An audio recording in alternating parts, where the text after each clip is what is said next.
What is up, everybody? Live from Indianapolis, the site of the 2022 NFL Combine. I am Matt Parrino. I am here, boots on the ground. Ryan Talbot back in Western New York. This is the Shout Buffalo Football Podcast, brought to you by Tops Friendly Markets, your neighborhood store with more. Whether you're celebrating at home or away this week, Tops has all your fan favorites ready to enjoy for football, entertaining, or any occasion. And we're chugging, Ryan Talbot. We are getting after it with some draft coverage. I feel like we spent today really getting to know the wide receiving group here in Indianapolis. We're going to talk a little bit about them here at the top. Sean McDermott and Brandon Beane went yesterday. We got a lot to bring to you today. We got a lot to talk about. This is an exciting time of year. I feel like things are starting to percolate a little bit in Indy, so it's going to be interesting over the next couple of days. How are you, my friend? I'm doing great, Matt. And let me ask you, what is it like there, especially after seeing those receivers today, in terms of how far the Bills have come? Because it felt like every receiver was gushing about the Buffalo Bills. Yeah, I mean, I guess that's a two-part question, because I think what is it like here? I mean, it's just back to normal, like just from like what it feels like to be in Indianapolis for the Combine. We haven't had it the last 2 years, and this event is so great from an ability to just see people, put names to faces. Like obviously the mask rules, all that kind of stuff, COVID related stuff has been relaxed. So this is like the first truly normal event, it feels like, right? Walking around in the convention center without masks on, being able to talk to people, bumping into Joe Brady and Bobby Johnson and Shea Tierney and Chad Hall out at the bars last night. Brandon Beane, seeing him across the room, and Brandon Beane in general. I mean, Sean McDermott and Brandon Beane both did a ton of media yesterday. Brandon Beane just hanging around, chatting with people for a really big chunk of time yesterday. It was really cool. But yeah, the wide receiver group, it was interesting. I was going podium to podium today. My focus today was that specific position group. I think there's a couple of them this week that I'm really zeroed in on: wide receiver and cornerback. And it's going to bookend the week, because today was receiver, and then we'll get corners on Saturday. I'll be here all the way through to then. And, just hearing them talk about the ability to potentially land with the Bills, talking to the Bills in some of the meetings. It seems like the Bills have met with all the, big names that I think a lot of, Bills fans are talking about, Chris Olave, Garrett Wilson, Jahad Dodson as well. Treylon Burks hasn't met with the Bills yet, but I think that's probably coming here in the next couple of days.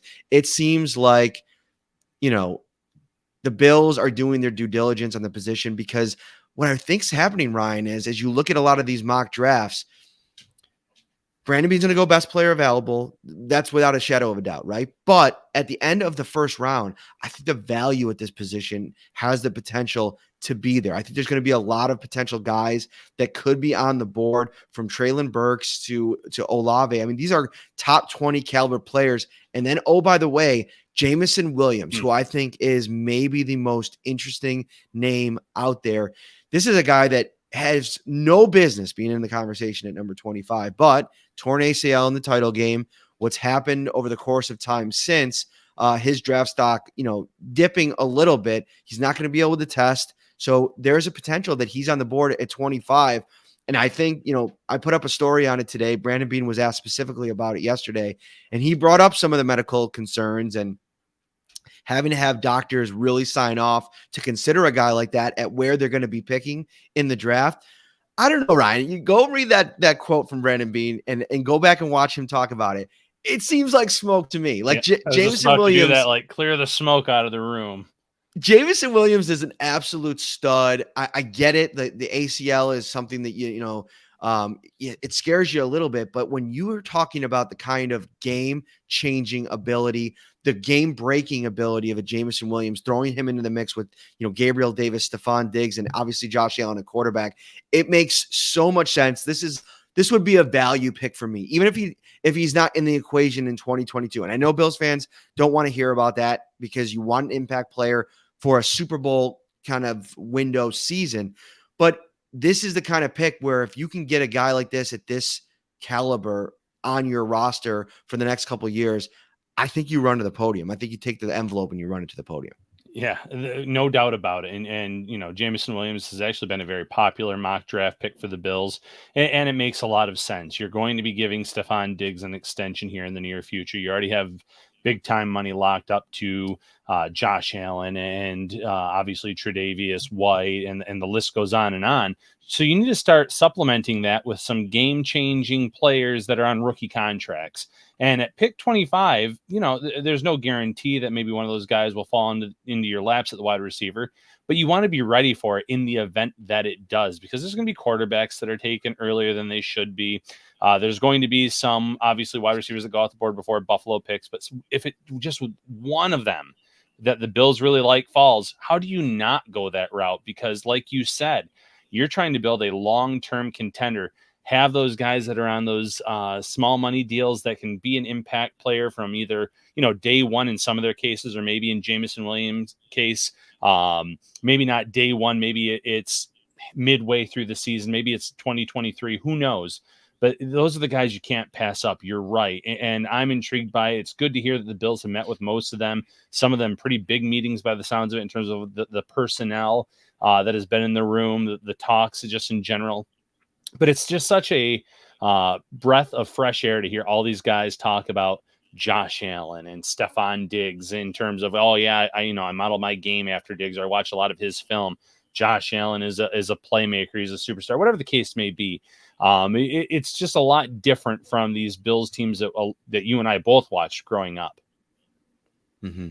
Welcome into the show, everybody. You are watching a earlier edition of the Shout podcast. We usually go at about 7:30, but because of the schedule, we had to fit this show in at a little bit earlier. So we thank you all for joining us. If you're on YouTube, hit that like button, subscribe as well. And I wanted to get into, Ryan, a little bit more on these receivers before we move on to some Brandon Beane and Sean McDermott stuff. What's the flavor of receiver that because I mean, there's a bunch of them here when we're talking about some of these top players. And as we continue to study them, we're going to get to learn them a little bit more about them even more as we get closer to the draft. But if you're looking at Stephon Diggs he's here for the long term. Gabriel Davis, he's just kind of getting started in year 2, going into year 3. What can you kind of fit in? What do you want to fit in around them? Because I think, you look at a couple of guys that I didn't write about in the story that's up at Syracuse.com, New York Upstate right now. But, Drake London, a big kind of burlier type of catch point receiver. Is that the kind of guy that you want to bring into the mix a little bit different? Do you want a slot kind of guy? Obviously, Dotson is somebody that potentially can be in the mix there. I think Olave, he can play on the outside, and I think he even said he felt comfortable on the outside, but he's somebody that you watch his film, it really looks like he's got the skill set to be dynamic and sudden in the slot. That might be something he might want to work on over the course of time, and that's another interesting conversation. If you are of the belief that an Olave type, a slot guy is the way that you want to go, maybe you do look to maybe restructure Cole Beasley. Maybe you don't move on from him. Keep him around short term so that he can almost mentor whoever you end up bringing in to be the heir apparent there. I know we've talked a lot about that being Isaiah McKenzie, but as we go on more and more here, depending on what happens in free agency, if you bring in a rookie, that's great. Even if it's going to be an impact player potentially in year 1, that's great too. But I think learning from Cole Beasley could be something that would be a benefit to Brandon Beane, Sean McDermott, and the rest of the coaching staff. You can do a lot worse than having someone like Cole Beasley, a former All-Pro, teaching you the ropes, so to speak. So absolutely. In terms of, the type of receiver, I don't think there's necessarily a specific thing that I'm looking for. I like the players that have the versatility to play inside out, that can play out of the slot, that can play on the outside, because that just gives the Bills more options, because you have a guy in Stephon Diggs. If you really wanted to, you could put him in the slot. You have a guy like Gabriel Davis who does a lot of his, damage in the red zone, but you can move him around a little bit too. I like those chess pieces, but yeah, I guess if there is one attribute that I'd be looking for, I think that speed, the guy that can get open down the field, especially when these defenses are going to be taking away Diggs in the big games, trying to take away Dawson Knox. If you have someone on the other side of the field or someone in the slot that can make big plays in those intermediate deep ranges, it just makes it to one of those scenarios where, like, pick your poison. Who are you going to take out? If you want to double team Diggs, by all means, because this receiver can stretch the field. This receiver is just a physical mismatch in the slot, or someone that can just create that separation. So I'm not looking for one attribute or anything of that sort. I just think that the Bills would be wise to keep their fastball, so to speak, as they've said many times. And with this class, yeah, I've seen some people in the comments say, I think they can wait a little bit. Day 2, you could probably find another guy in this draft class that could be an asset. Maybe not as much as some of these players that are going to be there potentially at pick 25, but this is a very deep wide receiver draft class. Mm-hmm. Some great stuff in the comments already. Watching on YouTube, thank you so much. I see Matthew Harmon, some of our usuals, Elliot, Chris Spencer, Mr. Diggs. I wonder who his name is in honor of. Probably Stephon Diggs. I don't know. But here's a comment that I think I want to bring up and talk about for a second. Chris Spencer, did you guys see Matt ask the brave question to Beane about the 13-second documentary? And I wanted to say a little bit of something, talk a little bit about this here for a minute, because, and we don't have to move on from the receivers yet, but this is something that I didn't want to forget about because it was interesting. So Tim Graham from The Athletic asked Sean McDermott a couple more questions about 13 seconds, and Sean McDermott standing pat. I've pretty much gotten my fill in of those questions at this point. Like I don't feel like they're going to be answered. I mean, we followed up with Saran Neal. There's obviously this united front. I don't think that the answers are going to come from on the record interviews, especially on camera, with anybody from the Bills at this point. And that's fine. And like we said, somebody's being protected. That's fine. I respect it. And so I guess in honor of Tim's 2 questions to Sean McDermott, I thought, if Brandon Beane had, obviously probably been caught wind of it, I thought it would be funny to kind of say, well, is this something that maybe because of the united front that in, a couple of years that we'll maybe get a documentary, maybe a 30 for 30 on 13 seconds of what actually did happen on this kickoff. And he kind of smirked a little bit and said, I hope one day we get a documentary on the Bills winning the Super Bowl, and kind of turned the tables on me there. It was pretty funny, but we're here. We got a lot of Sean McDermott and Brandon Beane yesterday, and that still is the case. That it's not something that they want to get into detail on, which we kind of knew.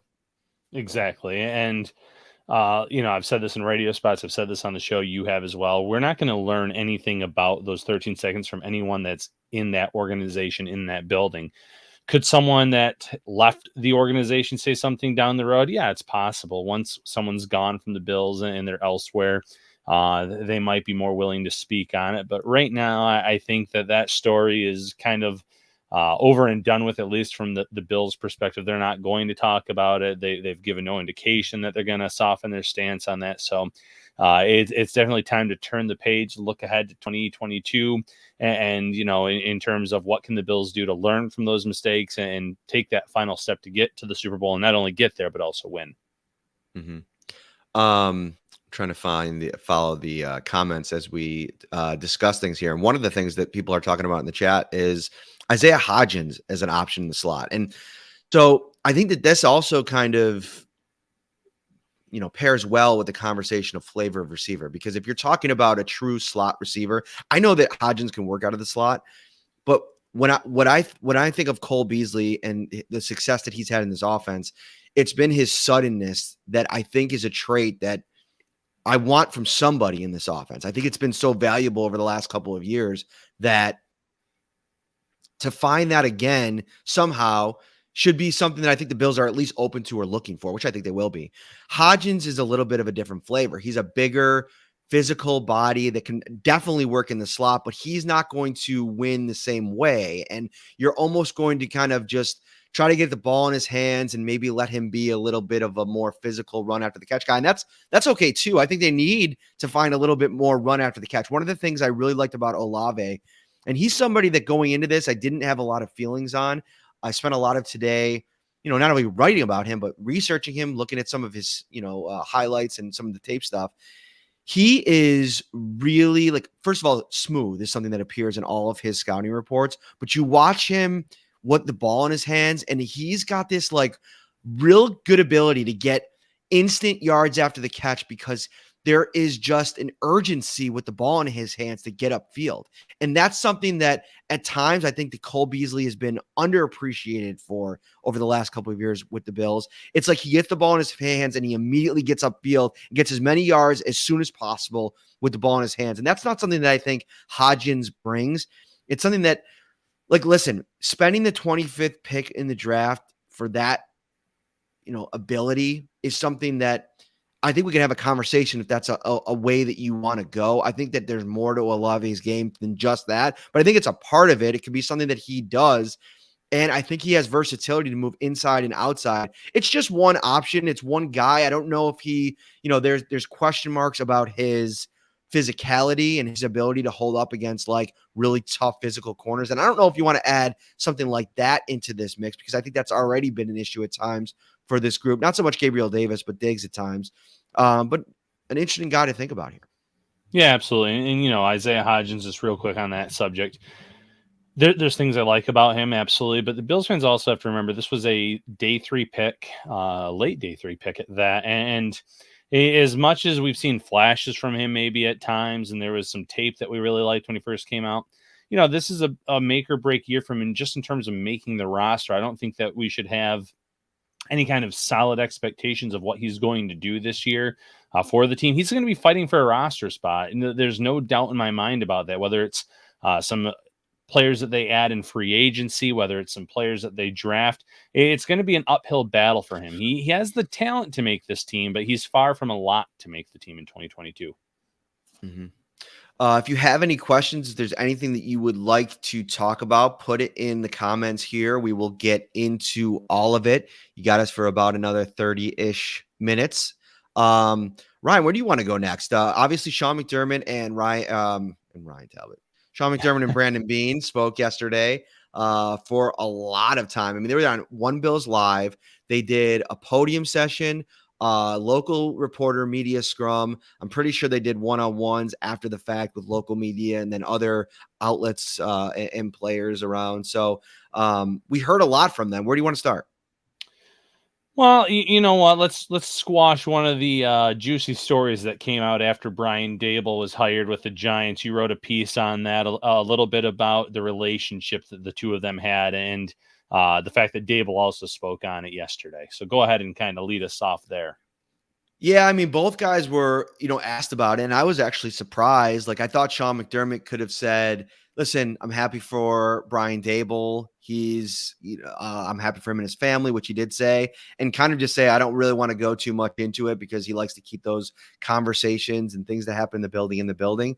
But he went a little bit further and said, listen, I'll be honest, there's times when you've won as many games as you have, when you've had the success that you've had, and when things don't go well at times during a season is with expectations like last year, conversations can be hard sometimes in the building. And he didn't shy away from that and kind of shed some light on the fact that, you go back to last season at times, I can't remember what the game that it was after, but there was a loss and, he came out afterwards and said, listen, I thought the offense needed to be better. I mean, basically put a lot of the blame on Brian Daboll's shoulders and, that he needed to be better and that he didn't know if there were some of the problems could be fixed in the run game. And so when you start to have some of that stuff come out in the press and you probably figure some conversations behind closed doors, there probably was some friction there. And I think also when you work so closely together as a group over, that amount of time, I mean, you don't see that a lot in the NFL where regimes stay together cohesively for years, even like really great regimes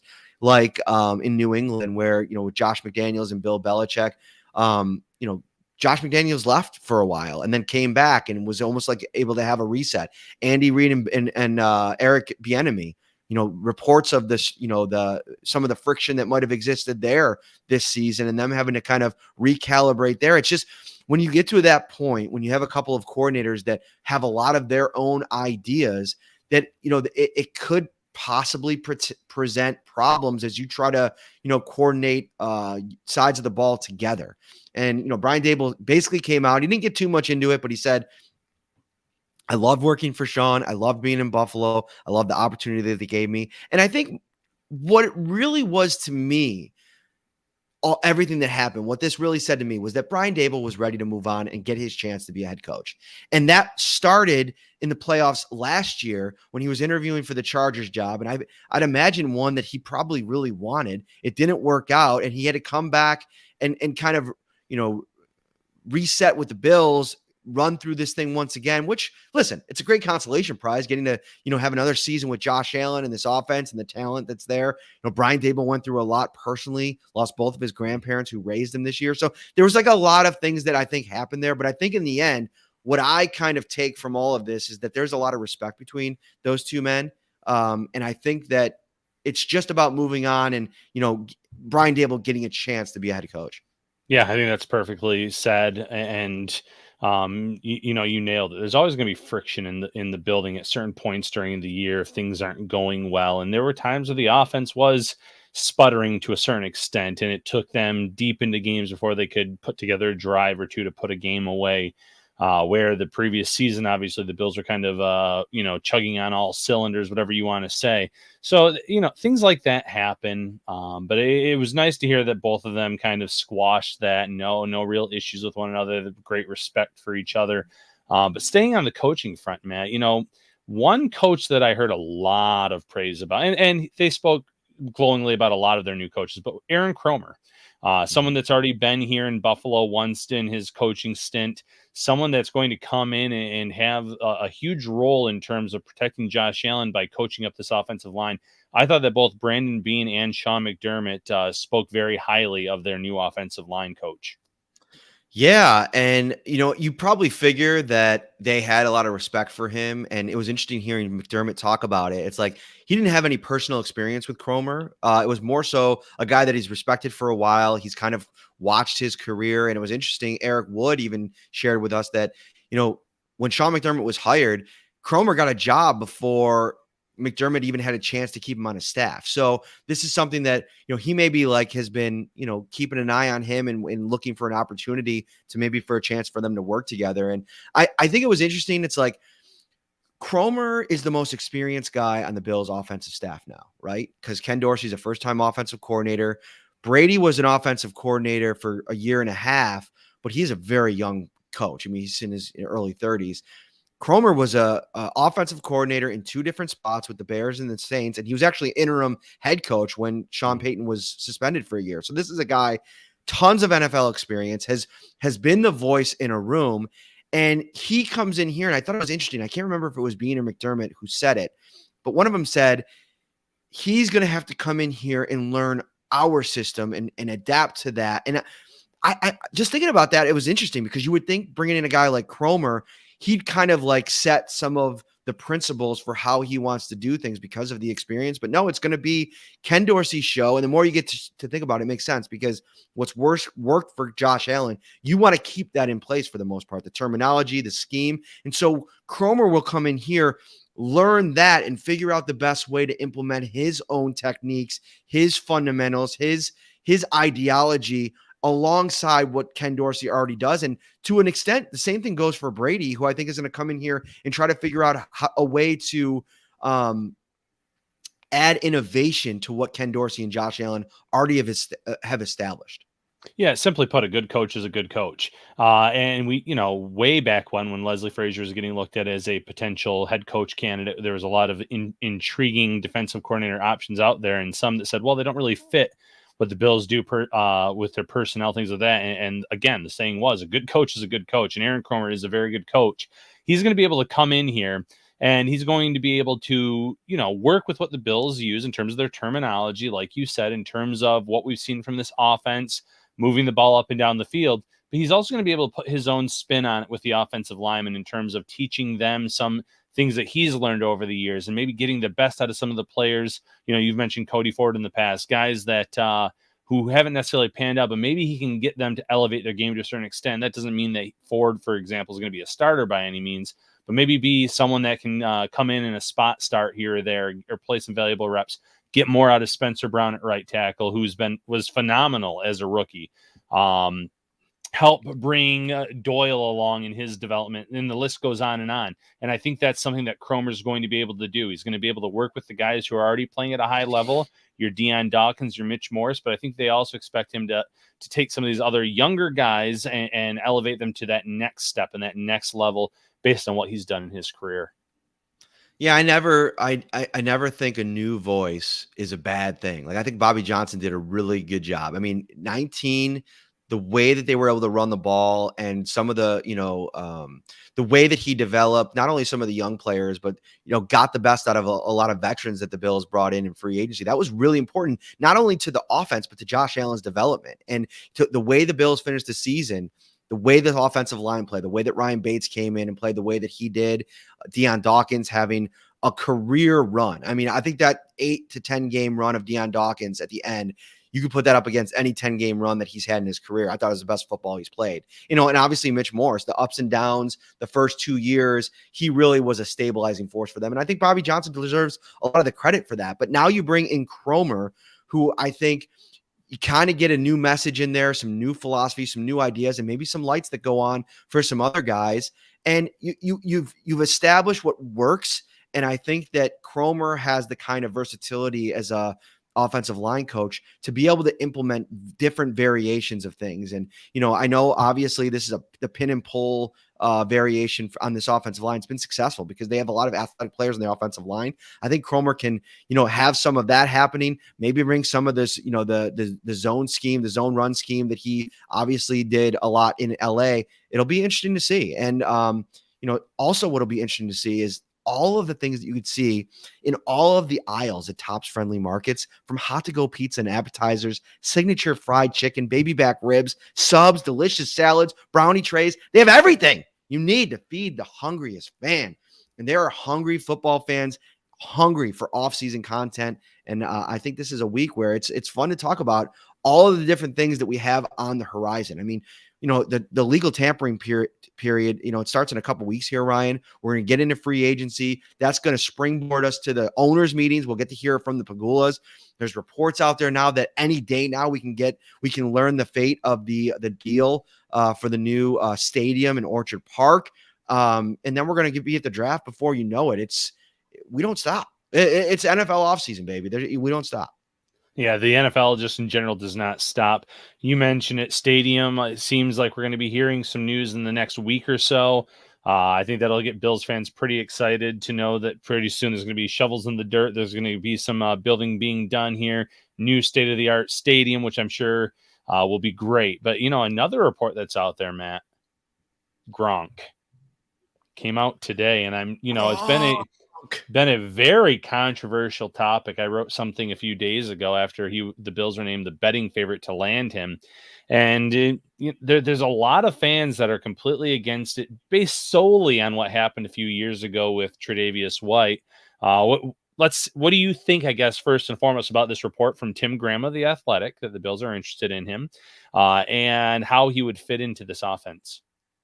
I mean, it's what we've been talking about all along, Ryan, all off season. When we brought up the Gronkowski thing, there's been this level of shock, almost like they missed the entire story from last off season, when not only did Brandon Beane admit that they had reached out to their representatives to talk about what it would take to get him here.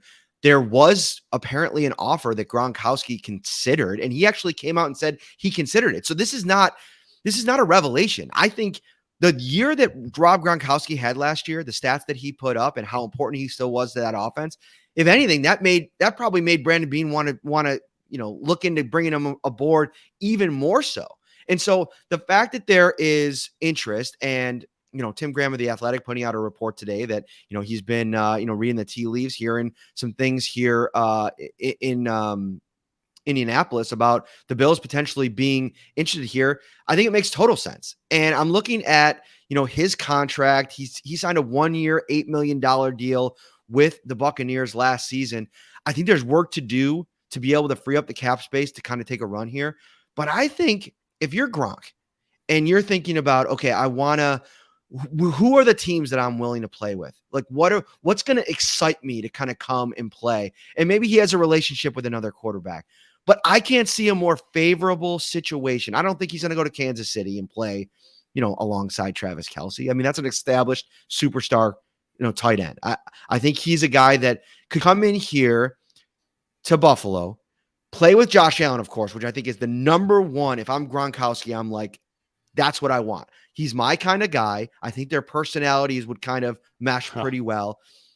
Dawson Knox is a guy that all he talks about is his willingness and eagerness to learn from some of the legendary tight ends around the league. That marriage to me between Knox and Gronkowski, it's perfect. Knox can learn from a legend in Gronk, and Gronk can kind of play a little bit of a lesser role, especially in the regular season. Don't take the beating that you're probably going to have to take, depending on what I'm with. Make a run at a Super Bowl. This is the odds-on favorite team to win the Super Bowl next year right now. If you're looking across the landscape, there's no team that gives you a better opportunity. And then the storyline of coming back to Buffalo. It's not only, Ryan, it's not only the storyline of playing in your hometown. That's one thing, and that's great. But we know the Bills' history. We know what winning a Super Bowl would mean to this city and to Rob's family, who I think for the most part grew up Bills fans. I mean, he talked about it, going to Bills games, tailgating growing up. This is something that I feel like it's almost too good to be true. It's like it's a story that you talk about, a movie script. And so I think the more you think about it, I think the money probably has to land somewhere around $6 million. I think they can figure it out. I think he might even take a little bit less with crazy incentives to have a chance to make one more run into Super Bowl with all the other things we've talked about. I think it makes too much sense. And for those, I'll turn it over to you here on this. I want you to hit on this, the Trey White stuff. I mean, I think it's a little bit crazy. I get it if it's still something that bothers you, but what are your thoughts on the Trey White stuff? Yeah, well, let's start there first and foremost. Listen, the Bills were interested in Gronk last year, and I'm sure that Trey White learned about that, or maybe he was even maybe it was mentioned to him ahead of time. Hey, we're thinking about making an offer to Gronkowski. What do you think? The Bills do seem like a pretty open book when it comes to stuff like that.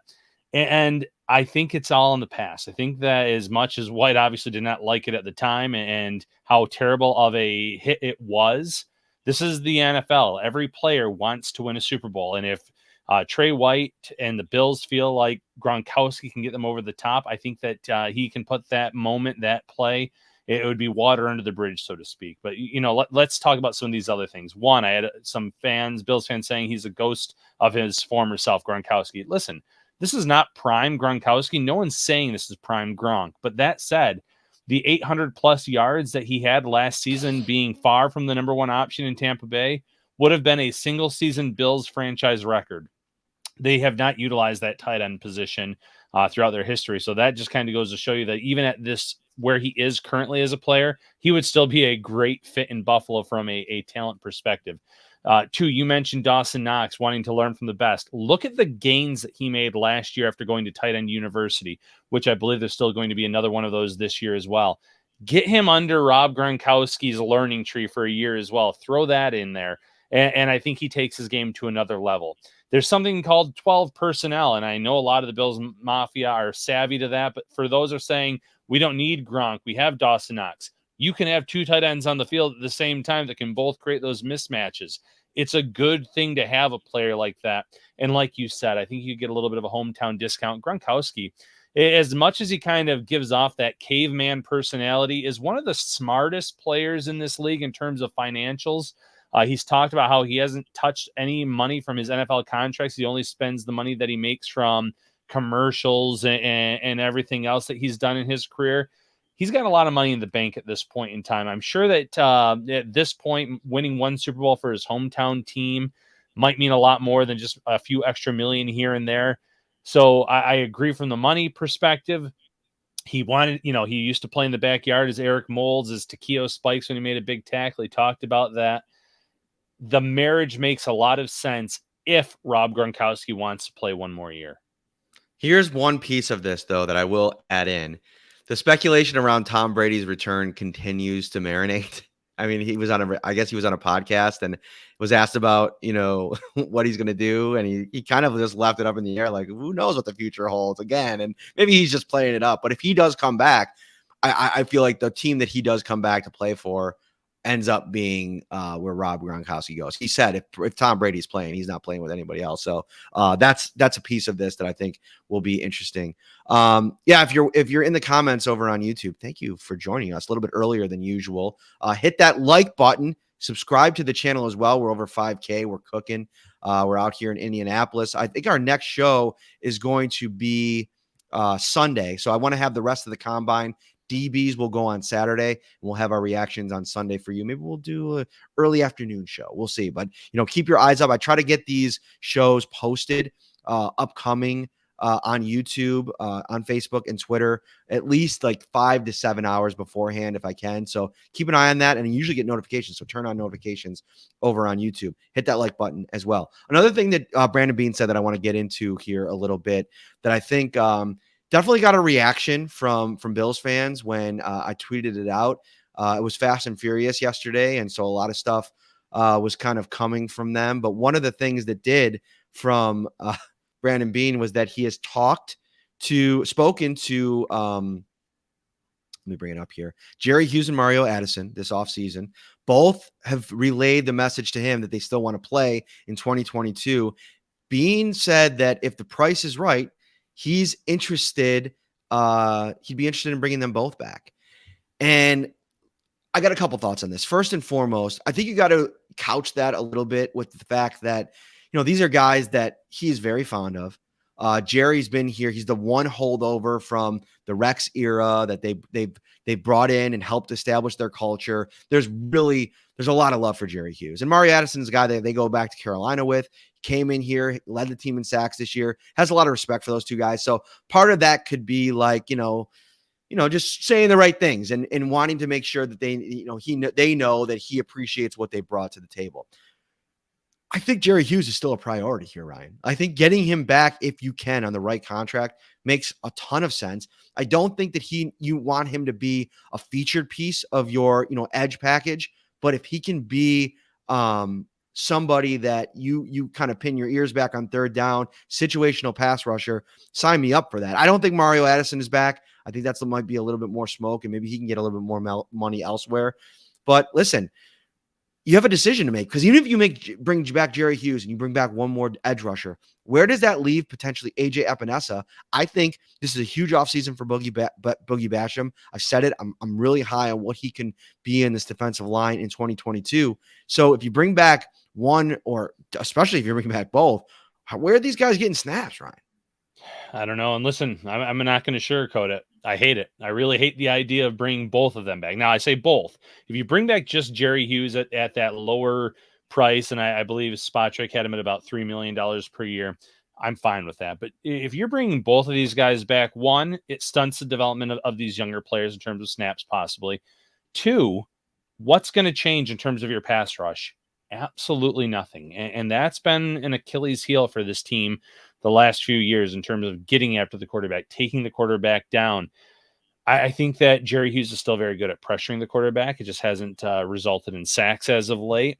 I think that they want to get Greg Rousseau some snaps, but I would rather take that money that maybe the both of them would cost and use that and maybe a little bit extra to go and get one impact player that the young guys can learn from, that can be out on the field, get after those quarterbacks. We talked about Chandler Jones on here multiple times, another guy that would kind of be that hometown guy coming back, has those Rochester ties, has some ties to this area in general, Western New York in general, and is someone that has still delivered at a higher rate than either of those guys in the last few years. So if you're just bringing back one, Hughes is fine. I'm all for that. But I want to see something change in terms of getting after the quarterback. And I don't think anything does if you bring both of these players back into the fold.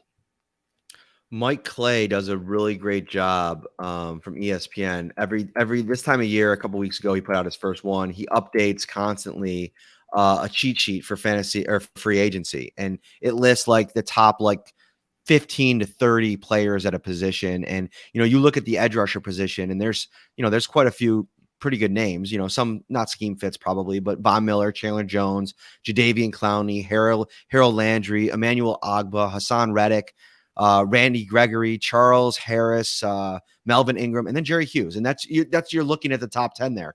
And so I wonder, Ryan, in addition to what we've already talked about here with this, how much, if you get to the other side of the draft and the Bills don't address the edge in the draft and the Bills re-sign, say, Jerry Hughes, and don't make any other move, maybe they bring back Effie Obata too, and they're ready to roll next season with those five.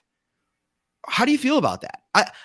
I almost feel like that may be a better approach than spending too much and hampering yourself too much with a big swing in free agency. I know that I'm talking about both sides of my mouth, but I don't know, the more I think about it, if Chandler Jones is the kind of investment, even for 2 years, that you want to make, knowing what we know of the most recent history when it comes to what it's going to take to maybe beat the Chiefs or to put your best foot forward to defend Patrick Mahomes and their offense.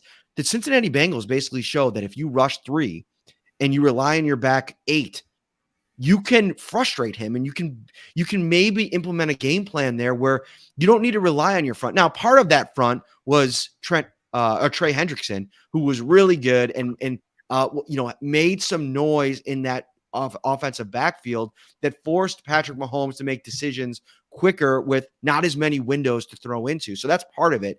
But I don't know. I mean, I almost feel like the back 7, back 8 in that scenario is almost more important than a big swing in free agency when you may not have the dollars to spend. And I think part of this is predicated on how much room Brandon Beane can open up.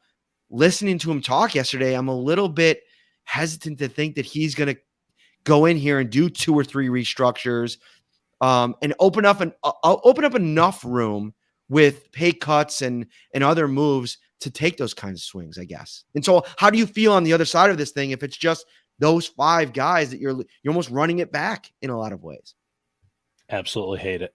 Absolutely hate the prospect of it. Listen, maybe you don't go out and make the big swing on Chandler Jones, and I think that the player I'm going to mention is still going to make a lot of money himself. But Emmanuel Ogbah, I think that he's playing some of his best football the last few years. Bring someone like that in. If you're worried about Chandler Jones falling off of a cliff, so to speak, because a lot of the sacks did come in one game last season, fine, by all means. But I want to see some upgrade. I'm not saying go out and sign the top edge or the top 2 edge players, but show me something that you're going to go after, someone that's going to be able to finish plays and make a difference on that defensive line. Maybe teach some of these young players the ropes in terms of their pass rush arsenal.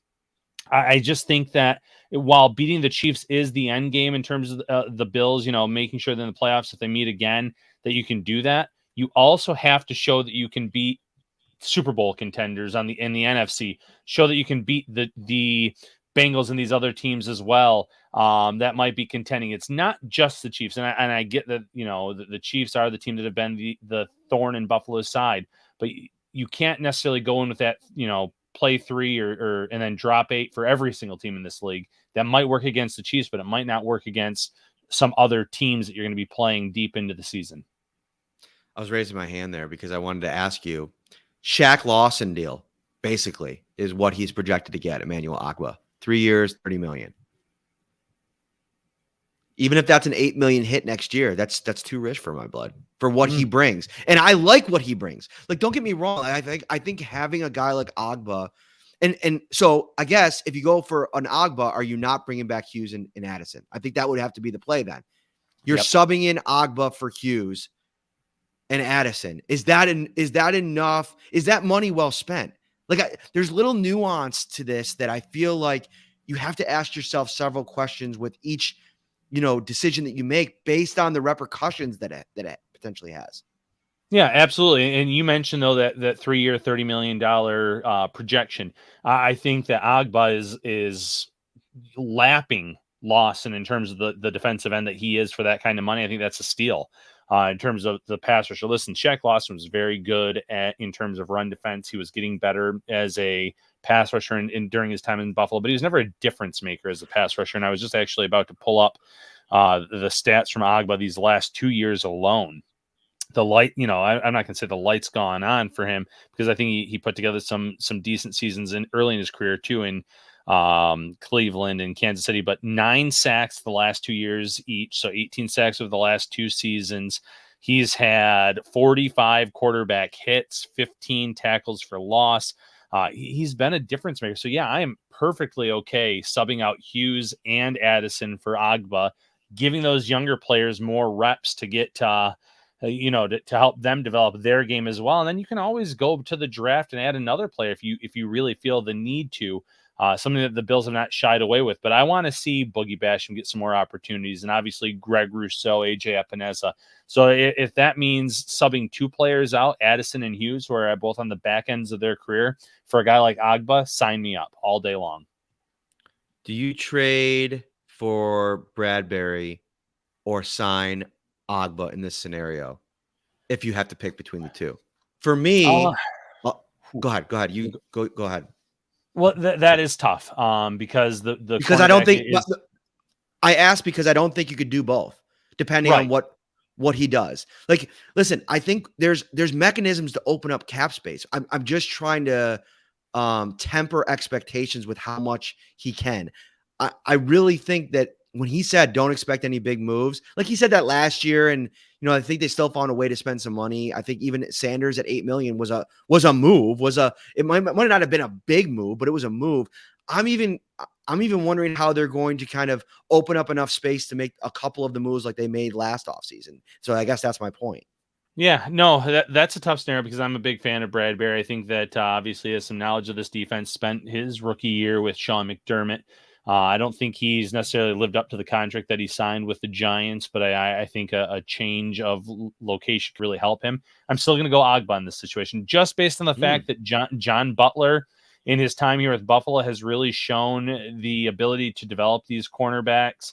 I think that they do like what they have in Dane Jackson. I think you can still add a free agent. You could draft a cornerback with one of your first 2 picks in this scenario. You obviously have Trey White. You have Taron Johnson. You still have one of the best safety duos in the league, which helps soften that blow.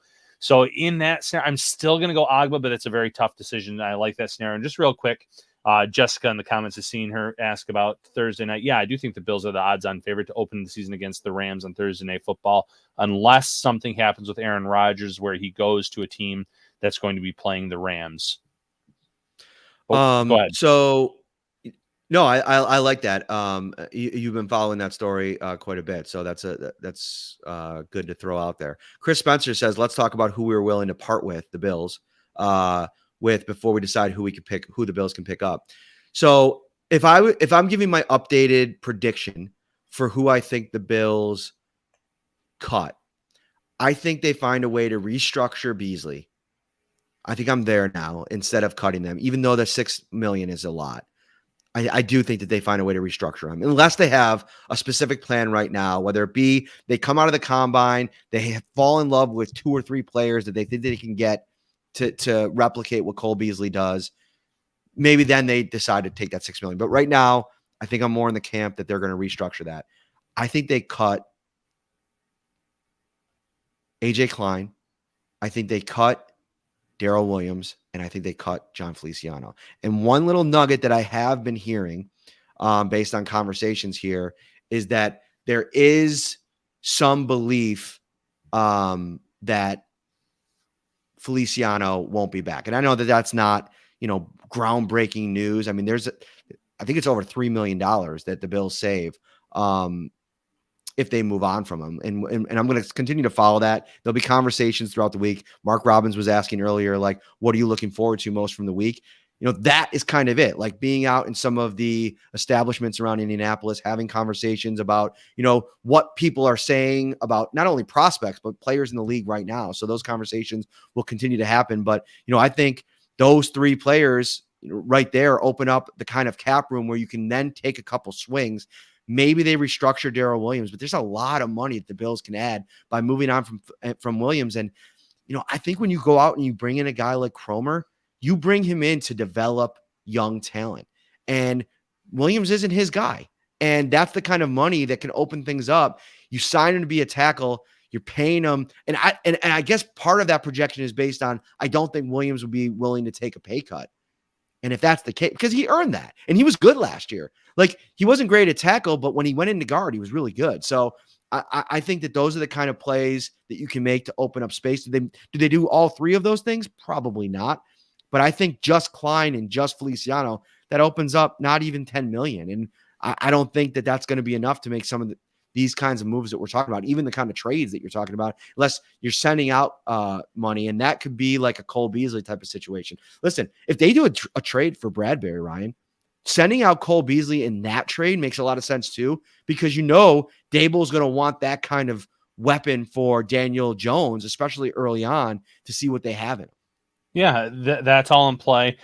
You mentioned a lot of players. I think Feliciano's gone. Darrell Williams, you can make that case because he was signed for tackle money.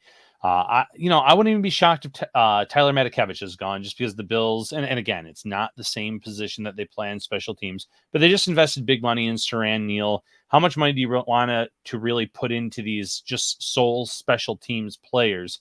I think Matakevich has served his purpose. He's been solid on special teams, but there's a new special teams coordinator. He might have his own guys in mind there too. And I know Smiley's been with the Bills, and he probably does like Matakevich to a certain extent. You mentioned Feliciano, you mentioned Klein. Feliciano saves $3.5 million if you cut him now. I think another thing that people need to talk about is I think you're going to get a new deal, in my opinion, for Stephon Diggs. And in doing so, a new contract for him lowers his cap in 2022, and that opens up some money as well. There's things you can do there. There's restructures you mentioned to some players that obviously you feel like are going to play out their contracts, whether that's a Deion Dawkins. I don't think maybe necessarily with Trey White, but he's in play too. So the Bills can open up money. There's different avenues, but I think Feliciano's out. I think you can make the case for Darrell Williams being out. But some of these special teams players as well. AJ Klein, though, at linebacker, you just re-signed Tyrell Dodson. Do you think Dodson can take a bigger role on defense? I think he can. I think he has the talent to do so. He's been in the system long enough. So there's some avenues and options for some of these players to be let go. Yeah, and I think Brandon talking about it the last couple of times we've had a chance to talk to him. The writing's on the wall, and there's going to be some moves that he has to make. There's going to be some tough decisions that he has to make. It's good. It's just the case when you have a roster this good. And we'll talk a little bit more about this on Sunday. I want to save the cornerback stuff like Trey White. They talked about, I asked Brandon about trading up potentially in the draft. We'll cover that on Sunday, but let's close out the show with Tremaine Edmunds, because I think that was something that kind of I think it was maybe 45 minutes into all of Beane's interviews yesterday, where he was asked about Tremaine Edmunds. And I thought the quote was interesting, and we could close on this. Here it is. Let me bring it up here. Sorry. He was asked by Joe Buscaglia from The Athletic, do you believe that Tremaine Edmunds is a core building block moving forward? And this was his quote. Yeah, we definitely do. We drafted him as high as we did. He's been a captain. He's continued to ascend and grow. I know he's been a lightning rod for, I don't know all the reasons. You guys probably know well more than I do. I hear the questions and I get it. I'm a fan of him. I think sometimes some of his deficiencies have been talked about more than the things he does good. He's a 6'5" kid, 250 pounds. He's not a knockback Dick Butkus style linebacker, but his range and ability to play in coverage. We talk about matchup linebackers. When you look in the draft every year, there are not a lot of 3-down matchup linebackers. This is a passing league, and you must have guys who can play the run, but who can also cover tight ends, backs, etc. I get the criticism, but I'm not really in that camp. And so a couple of things to kind of dissect from here. First of all, it seems like the belief is still pretty high in Edmunds in the building. Like, that's number one. Brandon Beane wouldn't kind of get too far into the weeds on the contract extension stuff. He's had a couple of chats with the representatives, but nothing significant. And who knows if an extension is in play. Putting that much money in the linebacker position, especially on the heels of 2 playoff losses, where what he specifically talked about there, the coverage ability of Tremaine Edmunds. I mean, if he's that important to the coverage ability and you gave up 1,000 yards in 2 games to the Kansas City Chiefs, I mean, you got real questions that you have to answer there. You got to look yourself in the mirror and ask yourself if you're willing to spend the kind of money it's going to take to get Edmunds back in the fold long-term here. And if you want to do that. And so, I get backing your guy. He's still, even with 4 years in the league, he's a young player, Ryan. But you have to ask yourself, in 4 years, has he done enough? Has he shown enough that the transition from outside to middle linebacker, does he have the skills to do that? Because he talked about covering, defending the run and being able to cover. At times he's not good against the run. Like that's one of the problems that people have. The instincts don't seem to be there against the run, reading lanes, getting off blocks, all those things that we've talked about over and over again. This is a real quandary that I feel like Brandon Beane's going to have to spend a lot of time thinking about over the next 6 to 12 months, and how the Bills approach free agency in the draft, and maybe not so much free agency, but the draft, especially in those middle rounds, can really give you some insight into how they're going to play this long-term with Edmonds. Yeah, I think you nailed it. It comes down to the money for me. They really went out and they paid Matt Milano I think it was a fair deal. I think he actually took a little bit of a discount to return to Buffalo. But can you really invest that much money in the position with those two players, like you said, when you've given up so many yards in those playoff losses? And listen, Milano's guilty of some of that as well. There's some issues there. But we've seen Edmonds. You mentioned the deficiencies. You mentioned, one other thing, over pursuing on certain plays where that leads to those big runs for opposing teams because he went too far and he gets knocked out of the play. No one should expect Edmonds or any other linebacker to be a perfect player. Every single linebacker makes their fair share of mistakes. And I'm talking about Fred Warner. I'm talking about some, Darius with the Colts and so on and so forth. There is no such thing as a perfect linebacker, but it comes down to money for me. And I'm not sure the Bills can invest that much money in a position where I'm not trying to say the linebacker is not important in today's NFL, because it still is. But I think that the cornerbacks, the safeties, the pass rusher, all of that you can make a case is more important than that middle linebacker or that position that you see. And Beane is right. There's things about his range. There's things about his size, his wingspan. You hear other coaches really praising Edmonds as a player. So he is respected around this league. He's a Pro Bowler. He's a guy that the players respect as well. But it just comes down to financials for me. So I think this is a huge year for him. I think the Bills need to have a game plan in place, though, long term. So maybe those middle rounds of the draft, finding a player that maybe you think you can develop in the event that you just can't come to terms on that deal with him down the road. I'll tell you what you can come to terms with, Ryan Talbot. That if you're hosting a large party this weekend, you can check out Tops' huge selection of party platters. They're delicious. They're effortless. They're affordable. It's no stress way to impress. For complete details, stop by their carryout cafe. Visit topsmarkets.com/fantasyfootball. I did not ask about that read yet. I got to figure out if we're supposed to still be sending people there. I will do that after Combine week. Anyway, final thoughts. Give it to me. We'll get out of here. Final thoughts. These transitions, Matt. I mean, these are like the Chips Ahoy of transitions. Since I know you're a big fan there, I'm loving it. So no, I can't wait to get back together with you here on Sunday night. Learn about any other juicy nuggets you've learned throughout the week. Talk about that cornerback position, because that wide receiver, defensive line. I think those are the three positions that are really in play in round one for the Bills right now. Before free agency starts, of course, because that can obviously change the game plan too. But really looking forward to finding out what you hear this week. At the end of this week is when I'm going to start putting out the tracker in terms of the interest tracker that the Bills have had, because I think we're going to hear about a lot of meetings, informal and so on and so forth over the course of the week. So keep your eye out for that too, Bills Mafia. What about you, Matt? I got a nugget to share with you. It's something I heard. Hit that like button. I heard that you should do that. You should hit that like button. You should hit that subscribe button as well. You mentioned Chips Ahoy. Dang it, Ryan. What are you doing to me, man? I've literally gone past now 3 boxes of Chips Ahoy in the supermarket over the course of the last week. I didn't get it. Then I was in Walmart the other day, Target or something, and they had the little to-go canisters of Chips Ahoy, and I didn't buy it then. I was driving to Indianapolis. I went in the gas station. They had the canisters in there too. I don't know how much longer I'm going to make it. I did have some dessert at dinner last night. I've been trying to get after it in the gym and not eat that kind of crap, but it is what it is. When in Rome, I guess. But all right, we've gone too long. I'm Matt Parrino. He's Ryan Talbot. We'll be back on Sunday. Pay attention to your YouTube feed, Facebook feed, Twitter feed. It'll let you know when we're going to go live. Until then, have a great week, everybody. Enjoy the rest of the Combine stuff.